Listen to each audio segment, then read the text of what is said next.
வணக்கம் centre viewers, நான் உங்கள் கபிலன். இன்றைக்கி நம்ம என்ன கரண்ட் அஃபேர்ஸில் எடுக்க போகிறோம். நம்ம டெய்லி கரண்ட் அஃபேர்ஸ் பார்த்துட்ருக்கோம். இன்றைக்கி வந்து இம்பார்ட்டண்டான டாபிக் என்ன இங்கே போய்கிட்டு இருக்கு அப்படின்னா, சட்டமன்றத்துலையும் சரி, நேற்று வக்பு போர்டு பார்த்தோம். இன்றைக்கி கச்சத்தீவை பற்றி ஒரு தெளிவு கொடுக்கலாம்.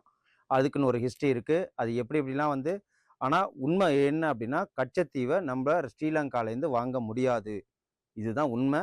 ஸோ அதை பற்றி இன்றைக்கி ஹிஸ்ட்ரி என்னென்ன ஃபேக்ட்ஸ் இருக்குன்னு பார்ப்போம்.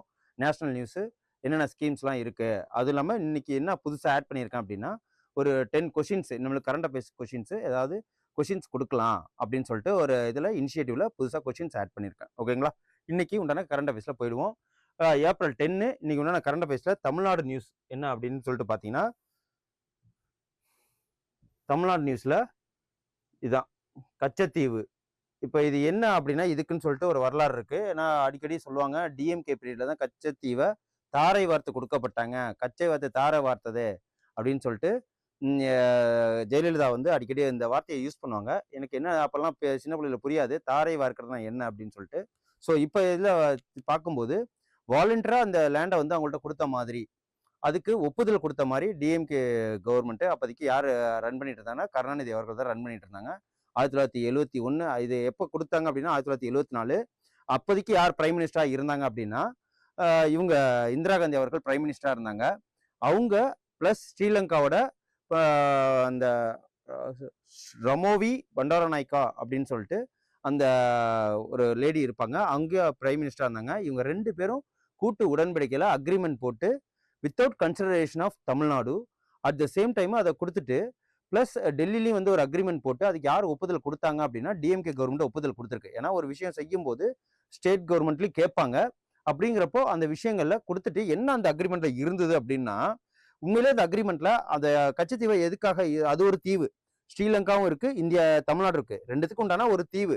அது எதுக்காகனா, இங்கேருந்து ஒரு 20 கிலோமீட்டர், ஸ்ரீலங்காலேருந்து ஒரு 18 கிலோமீட்டர், நாட்டிக்கல் மீன் தான் சொல்லுவாங்க, நம்ம கிலோமீட்டர் அப்படிங்கிறதுல பேசுவோம்.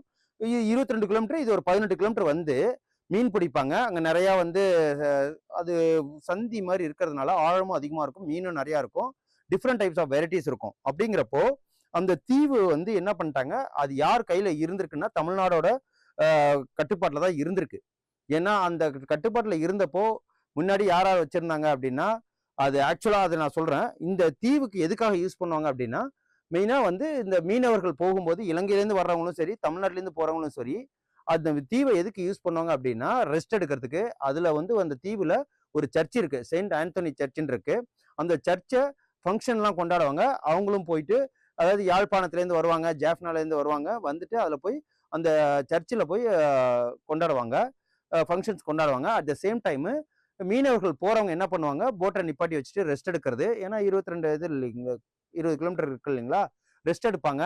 கொஞ்சம் நேரங்களில் என்ன பண்ணுவாங்க, அதை நெட்டெல்லாம் போட்டு காய வச்சுட்டு திரும்பி எகைன் வந்து மீன் பிடிக்க ஆரம்பிப்பாங்க. இந்த இதுக்கு ரொம்ப யூஸ்ஃபுல்லாக இருந்துச்சு தமிழ்நாடுக்கு. எப்போ அதை வந்து அங்கே இந்திரா காந்தி அவர்கள் வந்து வித் கன்சிடரேஷன் ஆஃப் டிஎம்கே கவர்மெண்டோட சேர்த்து அங்கே இலங்கையில் கொடுத்தாங்களோ, கொடுத்த ஒரு 2 வருஷத்தில் என்ன பண்ணிட்டாங்க, அவங்க வேலையை காமிக்க ஆரம்பிச்சிட்டாங்க. எக்ஸாம்பிளுக்கு எப்படின்னா, ஒரு ட்ரெயினில் போய் நம்ம இடம் உட்காரத்துக்கு இடம் கொடுப்பாங்க. நம்ம என்ன பண்ணுவோம், லைட்டாக உட்காரத்துக்கு இடம் கொடுத்தா அவங்கள தள்ளி விட்டு நம்ம படுக்கிற அளவுக்கு இது பண்ணிட்டு வந்துடுறீங்களா, அதே மாதிரி ஆகிப்போச்சு. இந்த அக்ரிமெண்ட்ல என்ன சொல்லியிருந்தாங்களோ அதை அப்படியே விட்டுட்டு ஸ்ட்ரெயிட்டாக என்ன பண்ணிட்டாங்க, நீங்கள் வந்து மீன் மீன் பிடிக்கிறது கூடாது, நீங்கள் இங்கே ரெஸ்ட் எடுக்கக்கூடாது, இங்கே வந்து நீங்கள் நெட்டெல்லாம் காய போடக்கூடாது, ஆனால் நீங்கள் வந்து சர்ச்சுக்கு வேணால் நீங்கள் ஃபங்க்ஷன் அட்டன் பண்ணிக்கலாம், வந்துட்டு போயிடணும் அப்படிங்கிற மாதிரி ஸ்ரீலங்கன் கவர்மெண்ட் என்ன பண்ணிட்டு தமிழ்நாடு மீனவர்களை ஒதுக்க ஆரம்பிச்சுட்டு அதை வந்து ஒன்றும் பண்ண முடியல. அப்படிங்கிறப்போ இதுதான், இந்த கச்சத்தீவு நம்ம கையில் தான் இருந்துச்சு. கொடுத்தது யாரு அப்படின்னா டிஎம்கே, அந்த கருணாநிதி பீரியட்ல ஒப்புதல் கொடுத்து இந்திரா காந்தி வந்து அவங்களுக்கு அக்ரிமெண்ட் போட்டு இது உங்களுக்கு தான் அப்படின்னு சொல்லிட்டு தூக்கி கொடுத்தாச்சு. இனிமேட்டு அது வராது, இதுதான் உண்மை. பட் அதை திருப்பி வாங்குவோம், அது வாங்குவோம் அப்படின்னா கிடையாது. நீ இன்டர்நேஷனல் கோர்ட் போனாலும் சரி, எந்த தீர்ப்பாயத்துக்கு போனாலும் சரி, ஒரு நம்மளோட பிரைம் மினிஸ்டர் கொடுத்துட்டாங்க, இந்தா தயவு செய்து வச்சுக்க அப்படிங்கிற மாதிரி கொடுத்துட்டாங்க. இனி கொடுத்த விஷயத்த வாங்க முடியாது, இதுதான் உண்மை. ஓகேங்களா? நம்ம அந்த இதுல போவோம். இது என்ன அப்படின்னா கச்சத்தீவு பிரச்சனை. ஏன்னா நியூஸ்ல நிறைய வருது, கச்சத்தீவு கச்சத்தீவு கச்சத்தீவுன்னு சொல்லிட்டு. ஸோ ஒரு தெளிவு கிடைக்கணும்ல நம்மள எக்ஸாம் ரெண்டா படிக்கிறவங்களுக்கு. இது என்ன அப்படின்னா ஸ்ரீலங்கா நார்த் சைடு ஜாஃப்னா இருக்கும், இங்க யாழ்ப்பாணம் இருக்கும். ஓகேங்களா? இதுல இருந்து இங்கதான் நம்ம தமிழர்கள்லாம் இருப்பாங்க. ஓகேங்களா? இப்ப கூட வைரலா போயிட்டு இருக்கு. நம்ம ஜாஃப்னாவை சேர்ந்த ஒரு தமிழர் வந்து பார்லிமெண்ட்ல எவ்வளவு இதா பேசியிருக்கிறாருன்னு சொல்லிட்டு அந்த மாதிரி இடத்துல இருந்தவங்க தான். இவங்க என்ன பண்ணிருக்காங்க, இங்கதான் இருக்கு அந்த அந்த ஐலாண்டு இங்கதான் இருக்கு. இங்கேருந்து ராமநாதபுரத்துலேருந்து இங்க வரும்போது இது வந்து எத்தனை நாட்டிக்கல் மைல் அப்படின்னா 12 நாட்டிக்கல் மைல். ஒரு நாட்டிக்கல் மைலுங்கிறது எத்தனை கிலோமீட்டர்னா 1.832 கிலோமீட்டர் ஒரு நாட்டிக்கல் மைல். ஓகேங்களா? இது கிலோமீட்டர் அப்படின்னு பாத்தீங்கன்னா உங்களுக்கு 22 சம்திங் அப்ராக்சிமேட்டா 22 கிலோமீட்டர் வரும். இது எத்தனை அப்படின்னா 10 நாட்டிக்கல் மைல். இது 10 நாட்டிக்கல் மைல்னா அப்ராக்சிமேட்டா ஒரு 18 சம்திங் கிலோமீட்டர்ஸ் வரும். ஓகேங்களா? இது 2 பேருக்கும் இந்த இதுல இருந்ததுனால இது என்ன ஆச்சு, இவங்க பக்கத்துல இருந்ததுனால இவங்க கொடுத்தாங்க. ஆனா இது ஒரிஜினலா பார்த்தா தமிழ்நாடு கையில தான் இருந்துச்சு. அதோட ஹிஸ்டரி என்னன்னு பார்ப்போம். இதுக்கு எப்படி இது உருவானுச்சு அப்படின்னு சொல்லிட்டு பாத்தீங்கன்னா 1974ல இந்த கச்சத்தீவு அப்படிங்கிற ஒரு ஐலாண்ட கொடுத்தாச்சு. யார்கிட்ட? தமிழ்நாடு கிட்ட இருந்தது டு ஸ்ரீலங்காட்ட கொடுத்தாச்சு. யாரு கொடுத்தாருன்னா இந்திரா காந்தி வந்து ஸ்ரீலங்காட்ட கொடுத்துட்டாங்க. அதாவது பண்டாரநாயக்கா இருக்காங்க இல்லையா, ஸ்ரீமோவி பண்டாரநாயக்கா, அவங்கள்ட்ட கொடுத்துட்டாங்க. எப்பன்னா 1974ல. ஓகேங்களா? அந்த இது எப்படி உருவானுச்சு இந்த ஐலாண்ட் அப்படின்னு பாத்தீங்கன்னா வல்கானிக் எரப்ஷன். வல்கானிக் எரப்ஷன்னா என்ன அப்படின்னா எரிமலை வெடிப்பு. ஓகேங்களா? கடலுக்குள்ள நடக்கும் இல்லைங்களா எரிமலை வெடிப்பு. அது மூலயமா வந்து உருவானதுதான் இந்த ஐலாண்டு. எப்ப அப்படின்னா 14வது செஞ்சுரியில. அதுக்கப்புறம் யார் கண்ட்ரோல்ல இந்த இது இருந்திருக்கு அப்படின்னா ஆரம்ப காலகட்டங்கள்ல நாயக்கர் கண்ட்ரோல்ல தான் எது இருந்திருக்கு, கச்சத்தீவு இருந்திருக்கு. அதுக்கப்புறம் இவர் நாயக்கர் என்ன பண்றாரு, நாயக்கர்கள் தான் வந்து அந்த இதுல எல்லாம் பார்த்திருப்போம், நம்ம இந்திய நேஷனல் மூவ்மெண்ட் அந்த தமிழ்நாடு இதுல எல்லாம் பார்த்திருப்போம், பாளையக்காரர்ல கொடுத்துருப்பாங்கட்டு. அந்த இதுபடி ராமநாத சேதுபதி பாளையக்காரர் இருக்காருங்களா, அவரோட பாத்தியப்பட்டத்துல இருந்தது இருக்கு. அந்த கிங்கோட கண்ட்ரோல்ல தான் எப்போ வரைக்கும் இருந்திருக்குன்னா 1947 வரைக்கும் இல்ல, அந்த 74 வரைக்குமே தமிழ்நாடு கிட்ட தான் இருக்கு. இவரும் தமிழ்நாடு சேர்ந்தவர். இந்த ராம்நாடு கிங் சேதுபதி இருக்காருங்களா, சேதுபதி அரசர், அவர் கண்ட்ரோல்ல தான் இருந்திருக்கு. அதுக்கப்புறம் ஆஃப்டர் இண்டிபெண்டன்ஸ் 1947க்கு அப்புறம் லேண்ட் ரிஃபார்ம் ஆக்ட் படி ஒருத்தர் இவ்வளவுதான் நிலம் வச்சிருக்கணும், அதாவது 30 ஏக்கர் தான் வச்சிருக்கணும். ஒரு ஏக்கருங்கிறது எவ்வளோ, ஒரு ஏக்கருங்கிறது 300 குழி. 300 குழினா ஒரு 100 குழிங்கிறது ஒரு மா, அப்படின்னா 3 மான்னு சொல்லுவாங்க. 3 மா அப்படின்னா ஒரு ஏக்கரு. ஸோ அதெல்லாம் வந்து லேண்ட் ரிஃபார்ம் ஆக்ட் படி பார்க்கும். இந்த ஜமீன்தாரி அபாலிஷன் ஆக்ட் இருக்கு இல்லைங்களா, இந்த ஜமீன்தாரி அபாலிஷன் ஆக்டை ஒரு ஜமீன்தாருங்கிறவங்க இவ்வளவுதான் லேண்ட் வச்சுக்கணும் அப்படின்னு சொல்லிட்டு நிர்ணயிச்சதுனால இது வந்து யார் கைக்கு போயிடுச்சு அப்படின்னா சென்னை மாகாணத்துக்கு போயிடுச்சு. சென்னை அரசு இருக்கு இல்லைங்களா, தமிழ்நாடு அரசு, அப்போதைக்கு யாரு காங்கிரஸ் தான் ஆண்டுகிட்டு இருந்தாங்க. சென்னை அதாவது ஸ்டேட் கவர்மெண்ட் கையில போயிட்டு 1950ல. ஓகேங்களா? இது வந்து ஸ்டேட் கவர்மெண்ட் கையில. அப்போதைக்கு யார் ஆட்சி பண்ணிட்டு இருந்தாங்கன்னா காமராஜ் இல்ல ராஜா, அவங்க கையில போயிடுச்சு ஸ்டேட் கவர்மெண்ட்ல. அதுக்கப்புறம் அந்த இது வந்து ராமேஸ்வரத்துல இருந்து அதுக்கு போறதுக்கு 12 நாட்டிக்கல் மைல், 22.2 கிலோமீட்டர், 10 நேனோமீட்டர் அதாவது நாட்டிக்கல் மைல். யாழ்ப்பாணத்துல இருந்து 18.23 கிலோமீட்டர். இந்த தூரத்துக்கு நடுவுல இருக்கிறதுனால இது ரொம்ப ஹெல்ப்ஃபுல்லா இருந்துச்சு தமிழ்நாட்டுக்கும் சரி அவங்களுக்கும் சரி. இது அதுக்கப்புறம் இதுல வந்து 1900ல ஒரு இது கட்டுறாங்க. என்ன கட்டுறாங்க அப்படின்னா சர்ச் ஒன்று கட்டுறாங்க, சென்ட் ஆண்டனி சர்ச் அப்படின்னு சொல்லிட்டு. அந்த சர்ச்சுக்கு வருஷம் ஃபங்க்ஷன் எல்லாமே நடக்கும். ஈஸ்டர் திருவிழா, கிறிஸ்துமஸ், நியூ இயர் அப்படின்னு சொல்லிட்டு. அதுல யாழ்ப்பாணத்துலேருந்து மக்கள் போவாங்க, தமிழ்நாட்டிலேருந்து போவாங்க, போய் அந்த ஃபங்க்ஷனை கொண்டாடுவாங்க. அந்த இதுல ஃபர்ஸ்ட் இந்த இது வந்து எதுக்காக யூஸ் பண்ணப்பட்டது அப்படின்னா இந்த லேண்டை வந்து எதுக்காக யூஸ் பண்ணாங்க அப்படின்னா அதை ரெஸ்ட் எடுக்கிறதுக்கு, மீனவர்கள் ரெஸ்ட் எடுக்கிறதுக்கு, அவங்க வலைய காய வைக்கிறதுக்கு, கோயில் ஃபங்க்ஷனுக்கு தான். அதுக்கப்புறம் 1973ல இந்திரா காந்தி விசஸ் ஸ்ரீ மாவோ பண்டாரநாயக்கே 2 பேரும் என்ன பண்ணிட்டாங்க, ஒரு அக்ரிமெண்ட் எங்க ஐலாண்ட் ஸ்ரீலங்கால சைன் பண்ணாங்க. அக்ரிமெண்ட் சைன்டு இன் ஸ்ரீலங்கா. ஓகேங்களா? அக்ரிமெண்ட் சைன்டு இன் ஸ்ரீலங்கால அந்த அக்ரிமெண்ட்டை சைன் பண்ணியிருக்காங்க. அதுலேருந்து 2வது நாள் எப்ப ஜூன் 26ல 1974ல இந்த கொலம்போ அக்ரிமெண்ட் கொலம்போல அக்ரிமெண்ட் சைன் பண்ணியிருக்காங்க, கச்சத்தீவு கிவ் டு ஸ்ரீலங்கா. அதே 2வது நாள் ஜூன் 28ல 1974ல டெல்லியில வச்சு அந்த அக்ரிமெண்ட் சைன் பண்ணியிருக்காங்க. யாரு? தமிழ்நாடு டிஎம்கே முதலமைச்சர், அதாவது டிஎம்கே பீரியட் அது. கருணாநிதி ஒப்புதலோட கச்சத்தீவு கொடுக்கப்பட்டு விட்டது. ஓகேங்களா? கச்சத்தீவு கொடுக்கப்பட்டு விட்டது. அதுக்கப்புறம் 1977 ஸ்ரீலங்கா என்ன பண்றாங்க, நீங்க ரெஸ்ட் எடுக்கவும் வரக்கூடாது, வலையும் இது பண்ணக்கூடாது, ஒன்லி சர்ச்சுக்கு மட்டும் தான் அலௌடுன்னு சொல்லிட்டாங்க. ஓகேங்களா? முடிஞ்சு போயிட்டு அதுக்கப்புறம் 1991 ஏடிஎம்கே கவர்மெண்ட் வந்துச்சு. யார் வந்தாங்க அப்படின்னா ஜெயலலிதா அவர்கள், முன்னாள் முதலமைச்சர் இருக்காங்களா, ஜெயலலிதா அவர்கள் தான் என்ன பண்ணாங்க, இந்த ஒரு கேஸ் இருக்கு.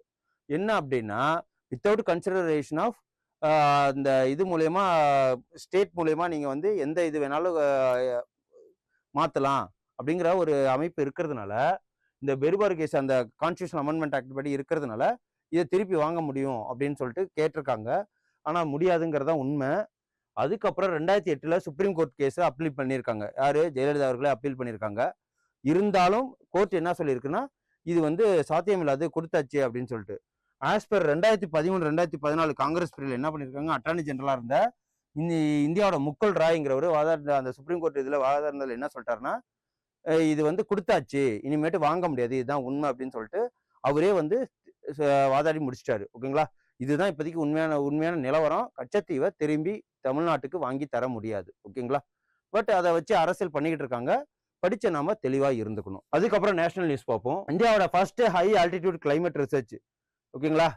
இவர் யாருன்னா, இவர் தான் வந்து ministry of earth science, Jitender Singh சொல்லுவாங்க. இவர் என்ன பண்ணியிருக்கிறாரு, ஹை ஆல்டிடியூட்ல கிளைமேட் ரிசர்ச்சை பத்தி ஒரு ஸ்டேஷன் ஒன்று ஓபன் பண்ணியிருக்காங்க ஜம்மு அண்ட் காஷ்மீர்ல. அதை இனாகிரேட் பண்ணதான் ஜிதேந்தர் சிங் போயிருக்கிறாரு. இவர் வந்து மினிஸ்ட்ரி ஆஃப் எர்த் சயின்ஸோட மினிஸ்டர். ஓகேங்களா? முன்னாடி இவர் போனதுல என்னன்னா பார்லிமெண்ட் அஃபேர்ஸ் மினிஸ்டரா இருந்தார். அதுக்கப்புறம் ஹிமாலயன் கிளைமேட் ரிசர்ச் இது வந்து டாக்டர் ஜிதேந்தர் சிங் சொன்னாரு. அதுக்கப்புறம் காலேஜ் பிரான்ச் ஒன்று ஓபன் பண்ணியிருக்காங்க. எங்கன்னா துபாயில் இந்தியன் இன்ஸ்டிடியூட் ஆஃப் மேனேஜ்மெண்ட்னு சொல்லிட்டு எம்பிஏக்காக ஒரு மிகப்பெரிய காலேஜ். அந்த ஒரு காலேஜ் எங்க ஓப்பன் பண்ணிருக்காங்கன்னா துபாயில அதுதான் கேம்பஸ், துபாயோட கேம்பஸ் பாருங்க. Indian Institute of Management Ahmedabad, அதோட பிரான்ச் வந்து எங்க ஓப்பன் பண்ணியிருக்காங்க அப்படின்னா துபாயில. ஏன்னா நம்மளோட எஜுகேஷனல் இதுல பாலிசியில என்ன பண்ணியிருக்காங்கன்னா, வெளிநாட்டுல இருந்து இருக்கிற நியூ விதமான டெக்னாலஜியை நம்ம இந்தியாவில் வந்து ஓப்பன் பண்ணலாம், நம்மளும் வந்து ஃபாரின் கண்ட்ரியில் போய் ஓப்பன் பண்ணலாங்கிற நியூ எஜுகேஷன் பாலிசி மூலயமா ஒரு விஷயம் சொல்லி இருக்கு.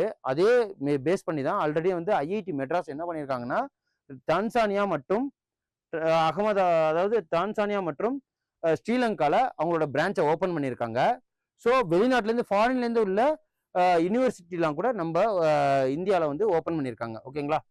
அந்த இதில் ஐஐடி டெல்லி வந்து எங்கே ஓப்பன் பண்ணா, அபுதாபிலையும் ஓப்பன் பண்ணியிருக்காங்க. இது என்ன இந்தியன் நேஷனல் எஜுகேஷன் பாலிசி சொல்லுது அப்படின்னா, 2020 இதை ரீஷெடியூல் பண்ணாங்க. அதுல யூனியன் கேபினெட் வந்து 2020 டிரான்ஸ்ஃபார்ம் பண்ணிட்டாங்க. எப்படின்னா என்னன்னா, 10வது + 12வது + டிகிரி அப்படிங்கிற அந்த இதை போய் இதுக்கெல்லாம் இம்பார்ட்டன்ஸ் கொடுக்கணும், 5வது வரைக்கும் படிச்சுட்டு அதுலேருந்து 3 + 8வது, 8லேருந்து +3 4 +4னா 12வது காலேஜ் 3 இயர்.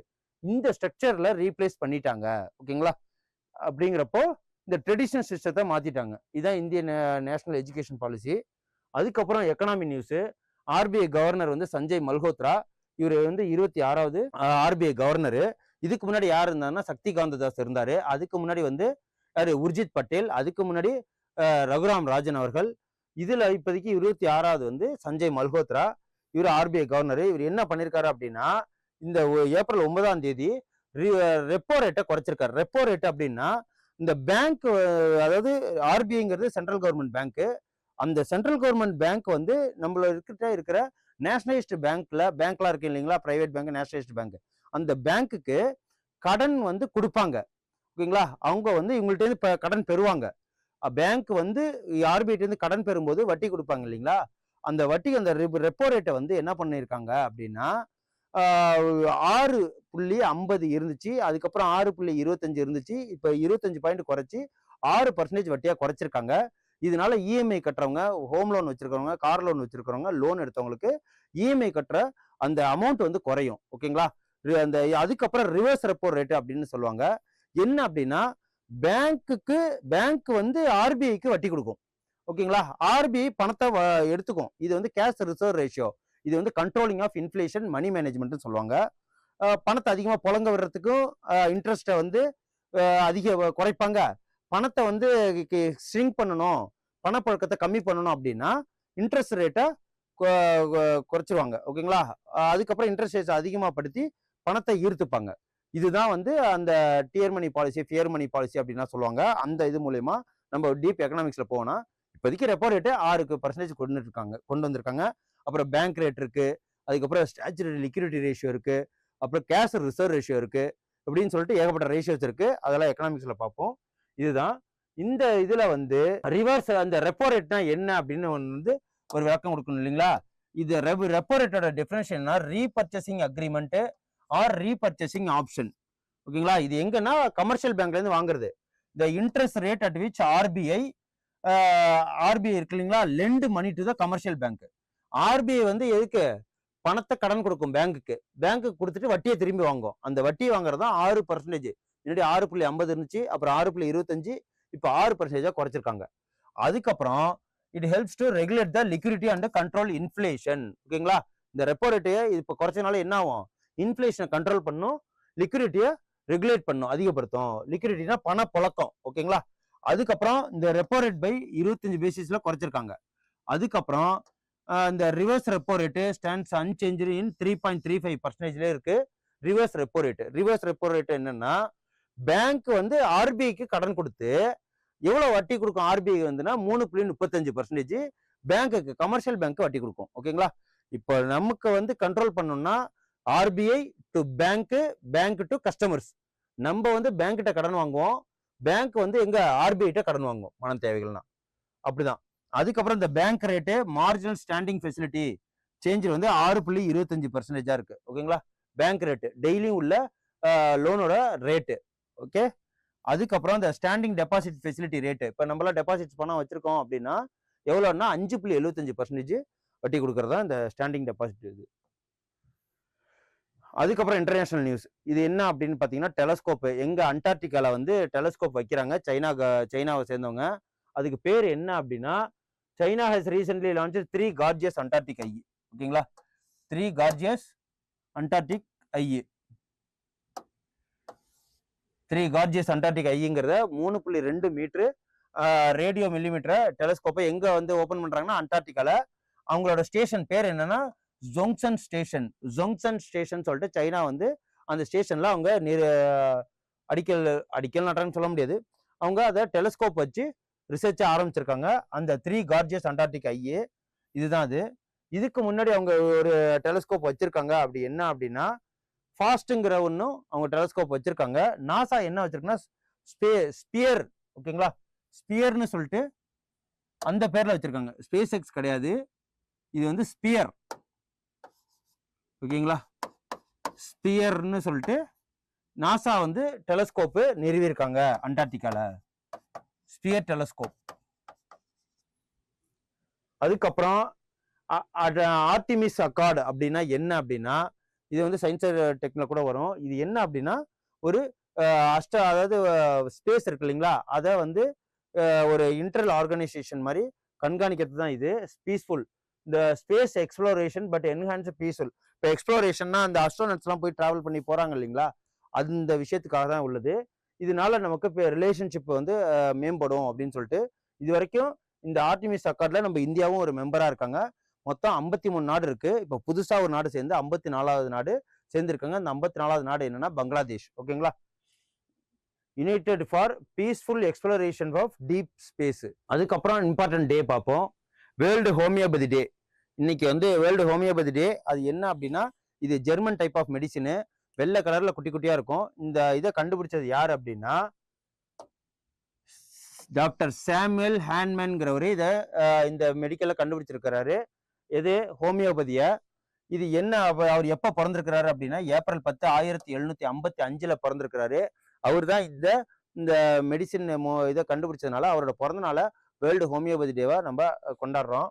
அதோட தீம் என்ன அப்படின்னா அத்யப்பான் அனுஷ்டான். அதோட மீனிங் என்ன அப்படின்னா எஜுகேஷன், பிராக்டிஸு, அதுக்கப்புறம் ரிசர்ச். இதுதான். அதுக்கப்புறம் இன்னைக்கு என்னன்னா மகாவீர் ஜெயந்தி. எல்லாருக்கும் கவர்மெண்ட் ஹாலிடே, ஸ்கூல், காலேஜஸ், ஆஃபீஸஸ்லாம் லீவு, பேங்க்ஸ்லாம் லீவு.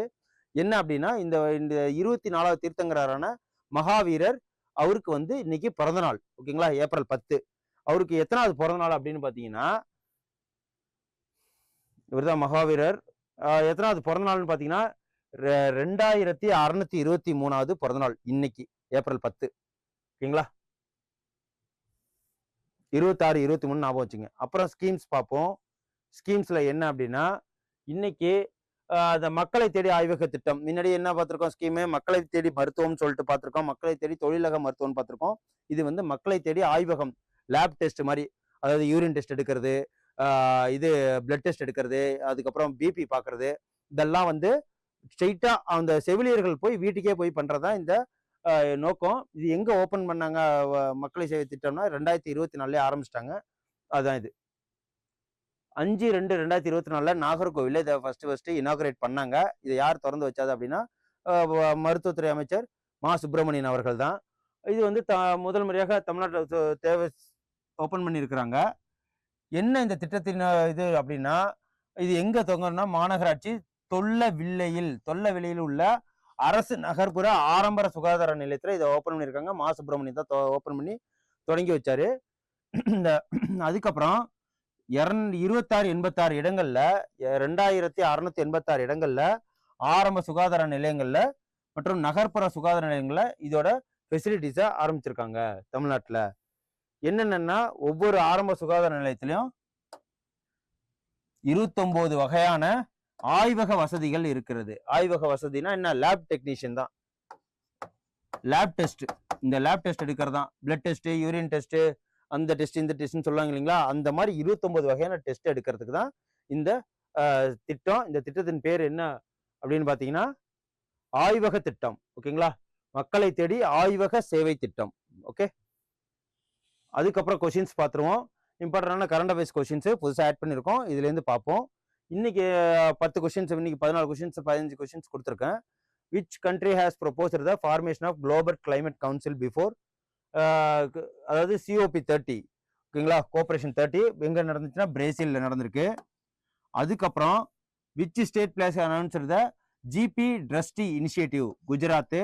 அதுக்கப்புறம் as of April 2025 how many years have been completed under PM Mudra Yojana.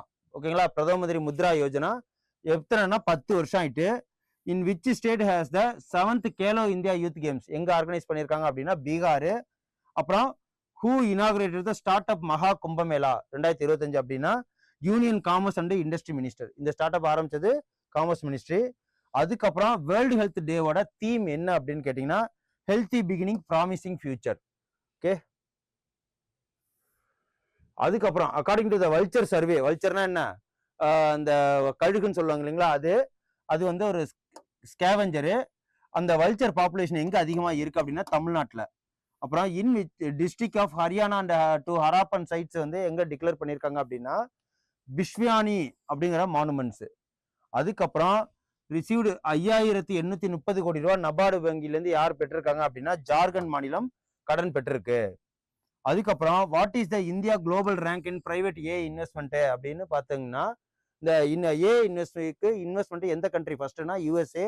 அதாவது எத்தனை டாலர்னா $68 கிட்டத்தட்ட $68 கிட்டத்தட்ட அவங்க இன்வெஸ்ட் பண்றாங்க. நம்ம இதுல வந்து ரெண்டாவது வந்து சைனா, 10வது வந்து இந்தியா. ஓகேங்களா? நேற்று கூட கரண்ட் அஃபேர்ஸ்ல பார்த்தோம். அப்புறம் இன்டர்நேஷனல் ஸ்போர்ட்ஸ் டேவோட டெவலப்மெண்ட் அண்ட் பீஸ் அப்சர்வ்டு எப்போ அப்படின்னா 6 ஏப்ரல். அப்புறம் ஜஸ்டிஸ் அருண் பிள்ளை வந்து எங்க வந்து சீஃப் ஜஸ்டிஸா நியமனம் பண்ணியிருக்காங்க ஜம்மு அண்ட் காஷ்மீர்ல அண்ட் லடாக் ஹைகோர்ட்ல. அப்புறம் இந்தியாவோட குளோபல் பொசிஷன் விண்டு சோலார் பவர் ப்ரொடக்ஷன் 2024 3rd இருக்கு. ஓகேங்களா? அதுக்கப்புறம் 11th BRICS environment minister meeting எங்க நடந்துச்சு அப்படின்னா பிரேசில்ல. அதுக்கப்புறம் development India youth parliament 2025 organise பண்ணது யார் அப்படின்னா நியூ டெல்லி. ஓகே, இன்னைக்கு இந்த கரண்ட் அஃபேர்ஸ் ஃபுல்லாக உங்களுக்கு ரொம்ப யூஸ்ஃபுல்லாக இருக்கும்னு நினைக்கிறேன். ஸோ நாளைக்கு உங்களுக்கு புது விதமாக இம்பார்ட்டண்டான கரண்ட் அஃபேர்ஸோட உங்களை வந்து சந்திக்கிறேன். Okay, bye. Send a map. You dare to dream, we care to accomplish.